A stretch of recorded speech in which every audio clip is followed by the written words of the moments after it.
13 de mayo de 1846, en el Congreso de los Estados Unidos, se declaró la guerra a México. La guerra fue una petición del presidente James Polk.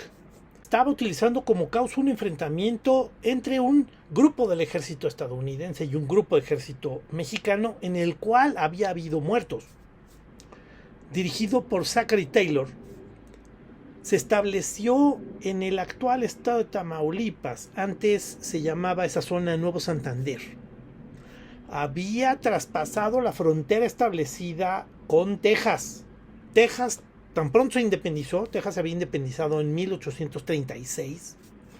Y tan pronto se independizó, se estableció que el río Nueces sería la frontera que establecería con México.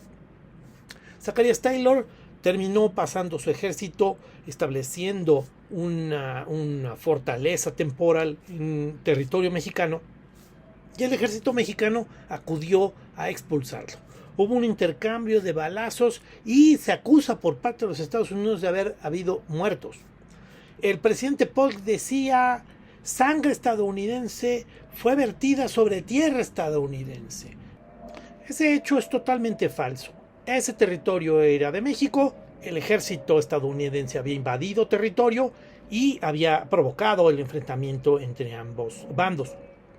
Sin embargo, Estados Unidos declara que el ejército mexicano mató a soldados estadounidenses en territorio estadounidense, que esa es la afirmación que proponen. Con eso entrarían en un conflicto también en su parte histórica, porque ellos actualmente no reconocen que haya habido una invasión a su territorio más que en el hecho de Columbus, que fue una invasión que hizo una expedición relámpago que hizo Pancho Villa, en donde destruyó la ciudad, o también el ataque a Pearl Harbor por parte de los japoneses. Y bueno, pues al final esa es la situación en la cual históricamente ellos dicen no haber tenido nunca ninguna invasión. Sin embargo, pues su causa, su motivación para poder declarar una guerra es reconocer o aceptar que hubiera habido una invasión, cosa que además es falso. Finalmente, este evento provocó que se declarara la guerra, pero en realidad el fondo de la guerra tiene varias aristas. Una es, por supuesto, el mismo sentido de los Estados Unidos de tener un afán de expansión territorial. Por el otro lado, también es importante entender que Estados Unidos, que había nacido como las 13 colonias británicas, en la zona este del actual Estados Unidos, había terminado comprando el territorio de Florida, le había adquirido a Napoleón el territorio de Luisiana algunos años antes, y finalmente su camino era tratar de llegar al Océano Pacífico.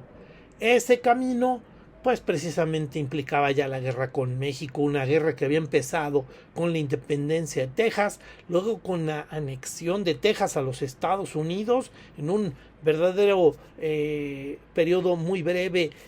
Texas se había logrado independizar, pero después se incorporó a los Estados Unidos, lo cual provocó el enojo por parte de los mexicanos, precisamente como una demostración de que a Estados Unidos y a los estadounidenses lo que les interesaba era quedarse con territorio.